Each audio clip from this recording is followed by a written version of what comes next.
वीरेंद्र सहवाग एक ऐसा बल्लेबाज जो बल्ले को बंदूक की तरह चलाता था और गेंद बल्ले से लगते ही गोली की तरह निकलती थी। जब सहवाग बल्लेबाजी करता था तो दर्शक फील्डर और फील्डर दर्शक बन जाते थे। आजकल खिलाड़ी T20 भी वैसा नहीं खेल पाते हैं जैसा सहवाग टेस्ट मैचों में खेलता था। आज का यह वीडियो है सहवाग के एक खूंखार बैटिंग के बारे में, जिसमें उन्होंने दोहरा शतक बनाने के साथ साथ सचिन तेंदुलकर के रिकॉर्ड को भी ध्वस्त कर दिया था। तो चलिए शुरू करते हैं। 8 दिसंबर 2011 भारत वेस्टइंडीज के बीच चौथा एक दिवसीय मैच खेला जा रहा था। वीरेंद्र सहवाग टीम की कप्तानी कर रहे थे। भारत ने टॉस जीता और पहले बल्लेबाजी करने का फैसला किया।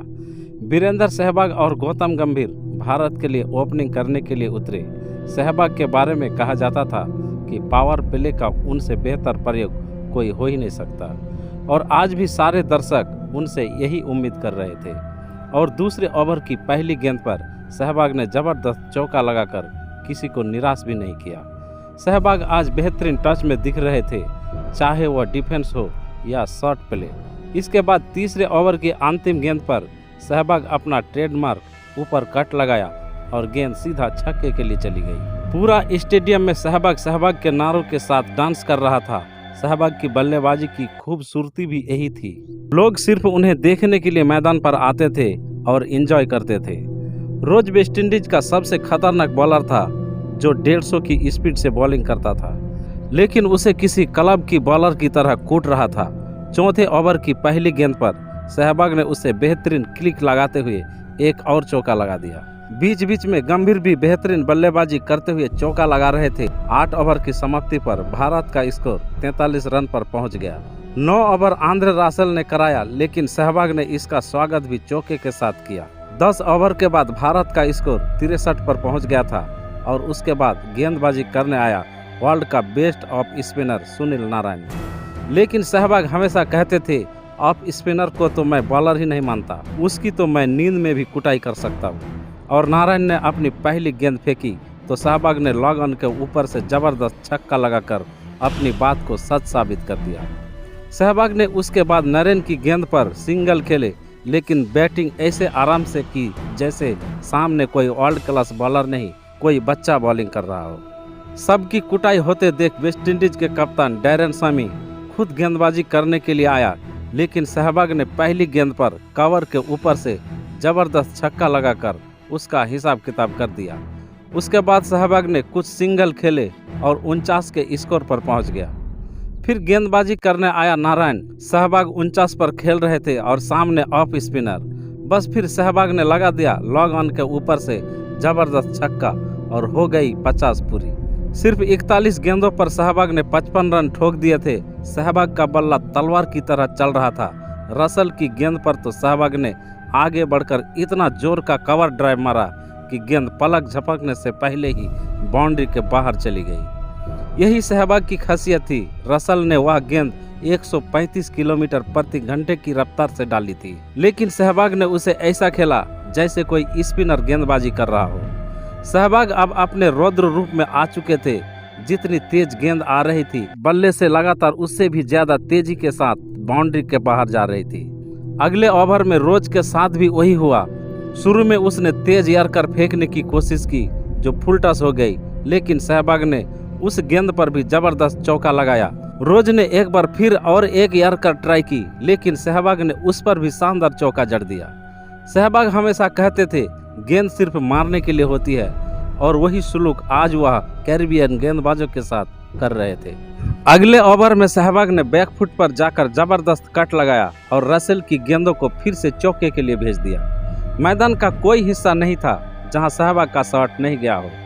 20 ओवर के बाद भारत का स्कोर बिना किसी विकेट के नुकसान पर 149 रन था और अब गेंदबाजी के लिए आया पोलार्ड। लेकिन जब सहवाग ने अपने अंदाज में बल्लेबाजी कर रहा था तो बड़े बड़े गेंदबाज पानी मांगने लगते थे। पोलार्ड की तो औकात ही क्या थी। सहवाग ने पोलार्ड की गेंद पर बहुत लंबा छक्का लगाया और उसके बाद अगली गेंद पर नजाकत के साथ सहलाते हुए हाइंड लेग पर सहवाग ने चौका ठोक दिया। अब तो सहवाग पूरी वेस्टइंडीज के बॉलरों की ठुकाई कर रहे थे। सहवाग अब 97 के स्कोर पर पहुंच गए थे और पोलार्ड फिर से गेंदबाजी कर रहा था। सहवाग ने जबरदस्त कट लगाकर चौका लगाया और अपना शतक पूरा कर लिया।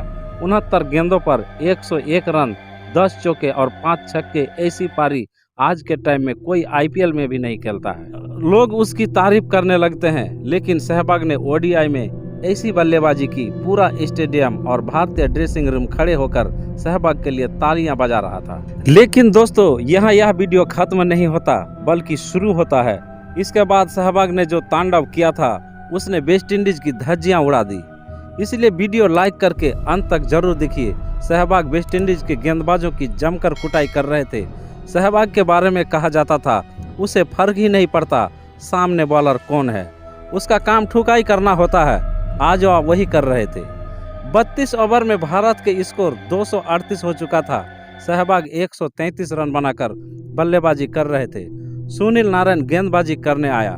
सहवाग ने उसे पहले स्क्वायर कट लगाकर एक बेहतरीन चौका लगाया और फिर आगे बढ़कर नारायण के सिर के ऊपर से ऐसा चौका ठोक दिया। नारायण को उस दिन सहवाग ने बता दिया था कि उसके सामने ऑफ स्पिनर की तो बिल्कुल औकात भी नहीं है, चाहे वह वर्ल्ड क्लास बॉलर हो। इसके बाद सहवाग ने कट लगाकर भारतीय टीम के 250 रन पूरे कर दिए और इसके बाद 2 रन लेकर अपने 150 रन भी पूरे कर लिए, वो भी सिर्फ 112 गेंदों पर। अब सबको पता था ये पागल आदमी वेस्ट इंडीज के गेंदबाजों को छोड़ने वाला नहीं है, और हुआ भी वैसा ही। इसके बाद सहवाग ने सैमुअल्स को 2 लगातार चौके ठोक दिए। जैसा मैंने शुरू में बताया था, सहवाग जब बैटिंग करता तो दर्शक फील्डर बन जाते थे और फील्डर दर्शक, और आज वैसा ही हो रहा था। फील्डर से ज्यादा गेंद दर्शकों के पास जा रही थी। लेकिन यहाँ पर वेस्ट इंडीज के गेंदबाज रसेल एक बड़ी गलती कर गए। शुरू में सहवाग को उसने एक बाउंसर मारी, जिस पर सहवाग बीट हो गए और जाकर वह सहवाग को गालियां देने लगा और बोला, अगली बाउंसर पर तेरा मुंह तोड़ दूंगा। सहवाग के अंदर का शांत आप जाग चुका था। जैसे ही रसेल ने गेंद फेंकी, सहवाग ने जबरदस्त प्रहार किया और गेंद छक्के के लिए चली गई। सहवाग ने उस बदतमीज रसेल को करारा जवाब दिया था। सहवाग 168 के स्कोर पर पहुंच गए थे। उस दिन किस्मत भी सहवाग के साथ थी। 170 के स्कोर पर वेस्ट इंडीज के कप्तान सैमी ने सहवाग का आसान सा कैच छोड़ दिया। बाद में एक इंटरव्यू में सहवाग ने बताया कि मैंने उस दिन समझ लिया था कि भगवान भी चाहता है आज मैं दोहरा शतक बनाऊं। इसके बाद रवि रामपाल फिर से गेंदबाजी करने आया, इस उम्मीद में कि दोबारा सहवाग को आउट करेगा। लेकिन सहवाग ने उसके उस ओवर में 2 लगातार चौके ठोक दिए और फिर अगले ओवर में रोज की गेंद पर एक और चौका लगा दिया। सहवाग जब प्राइम पर होते थे तो बड़े बड़े गेंदबाज भी उसके सामने छोटे लगते थे, और आज वेस्ट इंडीज के गेंदबाजों की कुटाई देखकर सबको क्रिकेट बहुत आसान लग रही हो। लेकिन यह सहवाग का कमाल था, उसके बल्लेबाजी ही ऐसी थी जिसके सामने क्रिकेट बहुत आसान लगता था। बल्लेबाजी बहुत आसान लगती थी। 40 ओवर के बाद भारत का स्कोर 311 रनों पर पहुंच गया था। सहवाग 180 के स्कोर पर पहुंच चुके थे और इसके बाद सहवाग ने रोज और पोलार्ड के ओवर में भी चौके लगाए। सहवाग के तूफान में खराब गेंदबाजी धाराशायी हो चुके थे और वह 197 के स्कोर पर पहुंच चुके थे और गेंदबाजी कर रहा था रसल, वही जो सहवाग को मुंह तोड़ने की धमकी दे रहा था। पूरा स्टेडियम सहवाग सहवाग चिल्ला रहा था और अगली गेंद पर सहवाग ने बेहतरीन कट लगाया और गेंद सीधा चौके के लिए चली गई। और इसी के साथ मुल्तान के सुल्तान वीरेंद्र सहवाग का दोहरा शतक भी पूरा हो गया। सहवाग के करियर में एक और माइल स्टोन जुड़ गया था। सिर्फ 140 गेंदों पर सहवाग के 201 रन पूरे हो चुके थे और 201 के साथ ही उन्होंने सचिन तेंदुलकर के 200 रनों का रिकॉर्ड को भी तोड़ दिया। शतक पूरा होने के बाद अब आप खुद ही दर्शकों का शोर सुन लीजिए। Mind-boggling 200 runs, short and wide. अब तो सहवाग खुला शांत हो चुका था। रसेल की गेंद बैकफुट पर जाकर पॉइंट के ऊपर से छक्का जो लगाया लाजवाब ही था। आप भी देखिए इस कमेंट्री के साथ। Conveys congratulations. Oh, that's it. With this 6, monsterly shot. इसके बाद सहवाग ने 2 चौके लगाए। इतनी लंबी बैटिंग करके थक चुके सहवाग एक और छक्का लगाने की कोशिश में 219 रन बनाकर आउट हो गए। सहवाग ने उस दिन 149 गेंदों पर 219 रन बनाए। इसमें 21 चौके और 7 छक्के शामिल थे। जिस समय वह आउट हुए भारत का स्कोर 376 रन था। मतलब ऑलरेडी मैच भारत का हो चुका था। भारत ने 50 ओवर में कुल 418 रन बनाए। और जवाब में वेस्ट इंडीज की टीम 265 रन बनाकर आउट हो गई। भारत यह मैच 153 रन से जीत लिया। तो दोस्तों, ये था वो दिन जब वीरेंद्र सहवाग ने बल्ले से तूफान खड़ा कर दिया और रच दी वनडे क्रिकेट के इतिहास की सबसे धमाकेदार पारियों में से एक 219 रन का सुनहरा अध्याय। अगर आपको भी सहवाग का ये ऐतिहासिक कारनामा देखकर गर्व महसूस हुआ हो तो इस वीडियो को लाइक करें, क्रिकेट के असली फैंस के साथ शेयर करें और ऐसे ही सुनहरे पलों को फिर से जीने के लिए हमारे चैनल को सब्सक्राइब करना मत भूलें। फिर मिलेंगे अगले ऐतिहासिक मैच की कहानी के साथ। तब तक के लिए जय हिंद, जय क्रिकेट।